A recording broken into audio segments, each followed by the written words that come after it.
guys, welcome to the DJ Talk Show. My name is DJ George Jet. And I'm John Q.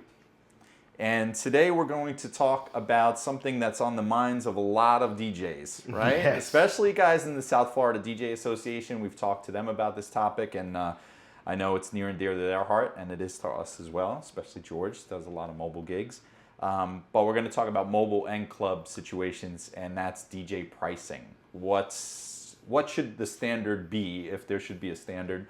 What should you accept versus turn the gig down totally? You know, hopefully with the help of the South Florida DJ Association guys and other DJs, we can kind of get together and set some sort of standard. You know? Absolutely. Because doing gigs for $99.95 is just not gonna cut it. $99.95, and that includes what? Flyer design, business card design, everything, yeah. Marketing, and the whole nine yards, Everything. Facebook, and all that good stuff. Everything. And if you want up lighting, that's $5. That's right. And So it brings everybody down, right? It brings the cost down. the value's gone out the window. So Right. yeah, and you know, like I said, you've done countless mobile gigs and continue to do so. So I think on the mobile side, we can ask you some questions about different regions, different areas. You know, especially here in South Florida, is there a difference between Miami versus Palm Beach versus Broward as far as mobile is concerned? Does it depend on the client? Is it all of the above? What do you think? Well, first thing, before I even answer that question, I think the standard, and this is the standard coming back from the 90s and early 2000s, it should be no less than $100 an hour. I think that should be the standard for DJs. And that is minimum. I mean, from there you can build up. If you're doing weddings, you can go to $150, $200 an hour, and base it on that. The issue I have is that DJs are, you know, working for $50 or $45 an hour. Right. And it's hurting the industry because, you know, we're no longer making a good living off of it. Right. I can see from before that, you know, before I went to do a party, I would have to go to the record store and buy $70 or $80 worth of records to have my current records to play. Sure. And nowadays, you know, we get a subscription or whatever, we look at Billboard or we look wherever online, grab the MP3s, throw them in there, and we basically didn't pay anything for it. Or if we did pay, we maybe pay $30 for a subscription, for a monthly subscription that you can get all your music. And the price of the music has gone down. So I think now, since we're no longer spending that big money up front, maybe that's why the pricing has gone down? It could be that. It could be that, and the fact that there's just so many DJs now. True. The technology has helped people learn the trade quickly, right? Correct. Learn, you know, just get by as a DJ, and there's just a flood in the market of DJs. So Right. you've got DJs that are just starting out, not maybe necessarily knowing what to charge, Right. just trying to gain that experience, trying to get that party, trying to make some sort of money, Right. and they throw out whatever price they can. And the big problem is DJs that are experienced are lowering their price. So from a client's perspective, how do you tell the difference between the good experienced DJ versus, right, you know, right. if the price is the same, you're not going to know, and you as a client might just go for price. When people call me or clients call me on the phone and I pick up the phone, the first thing they say is how much you charge. That's the number one thing. Sure. They, you know, they'll say, hey, I need, or what are your pricing? They don't ask me if I'm available. They don't ask me, let me see your videos. Let me see your type of work. Have you done weddings before? They don't ask you anything. They just ask you Just the how price. much do you charge. So they're basically looking for a price, not for a quality DJ or a novice DJ. They just really don't care. Right, right. So that's the pricing issue that I have. And I don't know. I just, somehow we need to bring that price back up. So I'm curious, does the experience questions come after the price is given? So no. I charge X and you get whatever reaction, whether it's, oh, that's a lot, or okay, is the next question, where have you played, or where can I check out your mixes, or anything? On my website, 360mix.com, once somebody submits a request, they actually have a pricing package. They have good, best, or premium. So there's times that you're subbing Correct. out for those lower packages. Correct. I have, and just to let you guys know, my pricing, Friday is $500. On Saturdays it's $600. And that's not including weddings. Weddings I start at $850 and then I go up. So I've priced myself at a certain level. Now, that's package number one. Package number two is what I consider our standard pricing. And our standard pricing is $450. And basically that's any other DJ that I sublet. And then I have my budget DJs. And my budget DJs, it actually says, these are novice DJs just starting out. Sure. And even then, I start them at $375. Yeah. So even even a novice DJ is still working at $375. And that's fair pricing, by the way. That's very fair pricing. But again, back to my question. Okay. There's no questions. Let's say someone didn't look at the website. There's no questions. So they don't see those descriptions of, okay, this price is the budget DJ. Do you get into, or are you able to get into the conversation, here's what you'd get for this, here's what you'd No, and no. They honestly don't care. Nowadays, clients just don't listen to, they don't ask you about experience. If they go to your website because they found your website on the internet, they look at it, if it's beautiful or if it's not, something that's going to make them call you. If they called you, it's probably because they like what they see, or they like the quality of your work, or maybe they heard a mix online, or they looked at your pictures, or they looked at the party pictures or your gallery. So they're already calling you. They really want you. Now, Right. The question is, are you going to meet their expectations as far as pricing? Right. So now back to the phone call. They call you up. They didn't necessarily see your website yet. Right. They call you up. How much? Are you giving them the premium price? Are you giving them the budget price? Where are you pricing I'm it giving out? them the premium price, and then we work from there. Okay. I always start up high. I'm never going to start at the lowest level. Sure. Because then you can't sell up. You got to sell down. Right. Unfortunately, as of 4 years ago, that's just the way it is. I mean, before I used to get the calls and people say, "Hey, no, I want the best. $600." Okay, great. They do it. They go, they put in their credit card, they'll sign up online, whatever it is, they'll do it. Nowadays, no, it's not like that anymore. You're doing things that might be unique, right? Right. With giving them a DJ that's appropriate to that price range, right? Correct. A novice DJ for that budget Correct. price. Correct. What about DJs that are out there that don't have the means to those DJs they can sublet to, and it's just me? Do you play worse? No. If you want all me, it's 600. If you want, you need to have a price break. What you need to make per week. If you're working 9 to 5, Monday through Fridays at a regular job, and you're making X amount of money, and then on the weekends you want to get an extra income, then you can charge anything you want. But in my perspective, it shouldn't be less than $100 per hour. Right.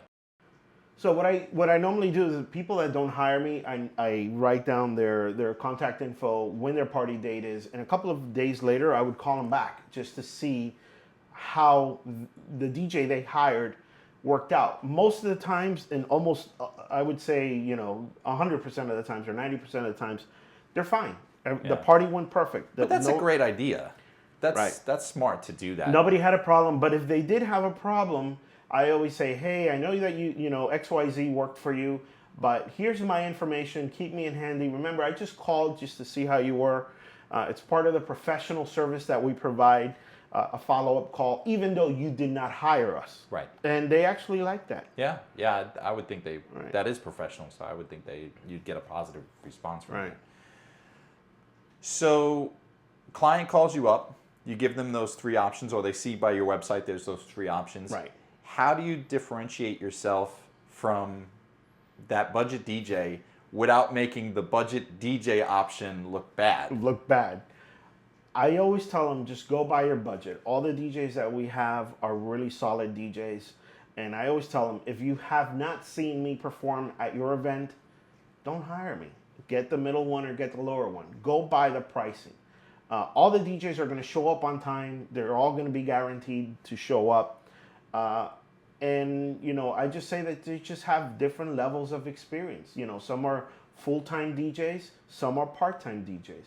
And I kind of use that as the advantage of saying, the cheap DJ is cheap for reasons, because he has a job, a regular job, and on the weekends he just wants to make a couple of dollars. Sure. But that's not his main source of income. Right. And I leave it at that. Now, I know personally that DJ is not an advanced DJ that takes it for, Right. His technique might not be there, but you've still set a standard as the company owner. Correct. And they're meeting that standard. So Correct. You'll get somebody that'll play music, and Absolutely. they might not have, scratching techniques or MC technique for that matter. Sure.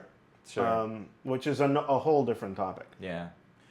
Well, again, just to circle back, for DJs out there that might not have the means to sub parties out to friends of yours, at a lower price point, I think you're very lucky to be able to have that at your fingertips. Right. Those guys need to price it appropriate. Like you said, good point. If you're working full time and this is a side gig for you, maybe you can go down a little lower, but you still need to set a bit of a standard. Correct. I think $100 an hour. $100 an hour good. should be the standard. Don't go anything lower than that. And this is again for any type of event that's not a corporate event in a club. Right. Now we can go into clubs. We definitely will. So one last thing I want to leave Okay. off on: these guys out there that are hungry to make money. They need to make money for one reason or another. Okay. They want to, the $100 idea is a good idea, but when you're on the phone with a client or face to face with a client, and the client just says, "I don't have the budget for that," do you turn the gig down? I have. But should we all, to help set that standard? I will say something, and typically I don't say these type of things on video, but a couple of years ago, I had a really hard time getting business. And I actually did turn down money, basically. The phone would ring, and they would say, I have, $300 for a wedding or $250 for a wedding. And I said, I'm sorry, I just can't do that. Yeah. And I'll be frank with them on the phone, and I'll say, listen, this is the reason why I don't do that. And I think at one point I even told the client, I said, listen, right now I can definitely work and I can definitely make the money. I just cannot give you the level of quality that I'm going to give you for that price. Yeah. Go ahead and look around. I always tell them, go to Craigslist. Yeah. Go to Craigslist, find yourself a DJ, Load up an iPod. Right, load up an iPod. If he destroys, I don't say that to the client, but if they destroy your wedding, you had your budget, Sure. On the wedding, I always tell the bride and groom, I said, listen, you're spending a lot of money on cake. You're spending literally almost $500 just on linens, okay? So Sure. You'll put the money on linens and on chairs, but you won't put it on your entertainment, Right. which that person's going to entertain everyone for 4 or 5 hours. Right. So, DJ, give them $250, but you just spent $500 on linens. Yeah. Doesn't make sense. It doesn't make sense. But that is why the DJ needs to educate the client. When you have them on the phone, don't answer that first question. How much do you charge? Ignore that. Pretend they didn't even say that. Just go in and start talking. Get to know that client. Get to know who they are. Talk to them. Hey, when did you guys meet? When is your wedding date? How did you meet? Where you're from? Break the conversation away from that first thing. Get to know that person. Hey, you like, hip hop? Great. What type of artist? What artists you like? Oh, I like Biggie. I like Drake.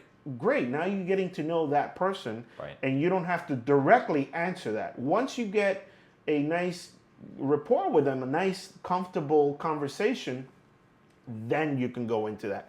And then you can break it into like, well, it looks like we're a good match. I like the music you're playing. I like the venue that you're playing, that you've chosen, whatever it might be.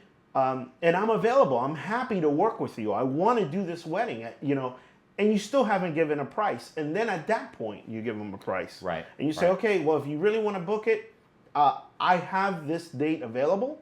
It's going to be 500 or 600 or 800. And, we can work on deposits and all that good stuff. Sure. And just, go through there. Yeah, good point. So clubs. Different animal. Yes, completely different animal. Completely but different animal. Should still have a bit of a standard, even though there's a wide range. Just like mobile, there's a wide range of parties, right? There's a wide range of clubs. Are you Correct. playing in a bar/restaurant, small lounge, mega club? There's a whole bunch. Are you bringing equipment? Yeah. Or not? Are you bringing equipment? So there needs to be a little bit of a standard there too. Right. And my standard on that, it should never, ever, ever be no less than $200 a night. No less than that. Not $150. Not bringing equipment. Not bringing equipment. You just showing up. You show up with your controller, and you hook up to their system. It should not be less than $200 for now. Now here's the thing: is it 4 hours, 3 hours, 5 hours, 6 hours? That's up to you. But typically, it should not be less than that. And all the events that I've ever done, the most amount of hours I've worked is about 4 to 5. And here's the crazy thing: in 1991 thereabouts, I played in a bar with a small dance floor in Brooklyn for $175 for the night. Okay. And zoom all the way forward to 2015, and we're talking, just over that as a minimum, which is the minimum. That's so sad. Right. I've worked at a lot of clubs. A lot of clubs, bars, lounges. It doesn't matter what it is. I know, and I'm not going to name, like clubs that are cheap. We'll have a list. Yeah, we'll have a list there, right? But these clubs, they always pay $200. So I always based it as that's the comfortable rate. Yeah, that you're willing to accept, that they're willing to pay. And again, I'm just coming in, I'm plugging my controller, and that's it. I'm not designing flyers. Right. I'm not doing any type of marketing other than on my Facebook. Back in the day, MySpace. Yeah. Right. But yeah, that's about it. Let me ask you this. You go for the interview at a bar. I'll keep mega club out of it for now. Yeah. Let's talk about, Lounges, bars, stuff like restaurants. that. Yeah. So you go to an interview at a spot like that, and it's packed. Okay. Like, you happen to be either going on your own to check the place out, or you're going for the interview. But the time that you're going, it's jumping. It's a Friday or Saturday night, and you see this place is doing well. Okay. Do you let that dictate your pricing? Yes. You do? Absolutely. So now, Mr. Manager turns around and says, yeah, $200 a night, you're going to be working 5 hours. Right. Do you say, it all depends. Remember, a lot of the people, once they have a set price in their mind, they're not going to budge from that. Chances of them budging from that price is very difficult. Now, if he went to your SoundCloud and you are really, really, really good, you're DJing, you're emceeing, you're hyping up the crowd, and they know that you can bring people, that's another thing, followers. Sure. Then yes, you can negotiate that. Absolutely. I've been in the industry now 10 years, doing this full time. A guy comes in, goes to Best Buy, buys a controller and an iPod, okay? Loads up, goes to Craigslist and buys the $300 full hard drive full of MP3s. Wait, they sell those on there? Yes, they do. By the way, if you guys need music, go to... Right. Yeah. Don't do that. But what I'm saying is he goes and he buys a controller at Best Buy, buys 2 speakers, and that's it. He's a DJ. Instantly. Now, instantly. Like, that's it. He's a DJ. Now, he's going to charge $200, and I'm going to charge $200. Is there a difference? There's got to be. You've got to. Right. The salesman in you has got to come out There's at that point be, to right. So sell the club yourself. owner is going to say, "Well, I got a guy doing it for $175." Right. Or why am I hiring you? Right. Right. It's going to be one of those things that either A, they're going to need to know who you are. You need to have a solid, a list of clubs that you worked for, a following, whatever it might be. But, there's got to be a limit. Sure. And yes, negotiate. Negotiate. So on the flip side of that, you go to check out the club, or you go for an interview. It's Friday or Saturday night. They're dead. This is 300 capacity place, Right. and they've got maybe 15 people there, and it's 12 o'clock on a Saturday, 12 midnight on a Saturday. Does that change the No, way you because, negotiate? It's well, still $200, and if it's on, there's nothing you can do if the place is empty or the place clears out at a certain time. right. I always like to go the prior Saturday to see the current DJ, and I'm looking at the music he's playing. I'm looking if he's interactive. I'm also looking to find out when the people start leaving, because in every club there's a certain gap that people leave, and then there's another flow of people that come in. Right. JB's is a great example. You're full at the beginning, then you clear out, and then at the end everybody's back in. And what is that telling you? Why do you look for that? I look for that because it shows me what I need to do and where I need to concentrate the music. Right. I'm not going to start playing all the greatest bangers when there's nobody there. Sure. If I know that they're going to show up between 12 and 1, I'm not going to play this. I'll play something differently during that time. I'll still have music playing in the background, but I'm not playing bangers when there's nobody there. There's only 15 people there. Sure. Because it doesn't matter what you play. You're not going to bring people out the door unless there's a speaker outside that they're listening. Right. And they might say, oh, they're playing hip hop or they're playing whatever. Right. Okay, so there's a spot you really, really want to play at. Mm-hmm. You don't have that edge necessarily with the huge following and the huge SoundCloud with listeners and all that stuff, right? But you're a good DJ. You're confident that you can play at this place. What are you willing to do to get in there? And this is somewhat directed at you, but it's also kind of an open question. Like, what are you going to do to get in there? Yeah, there's a standard, let's say that $200 a night kind of standard, but you really want to get into this place. There's either potential or it's hot and they need a DJ, and you need to sell yourself. Do you offer a break the first weekend? Do you say, because there's DJs doing this, and that's why I'm bringing this up. Do you say, hey, listen, I'll do next Friday for free to show you what I can do? Do you do that to get in there? Or I would don't never. Do that. No, I would never work for free, and I don't suggest anybody go and do a preview.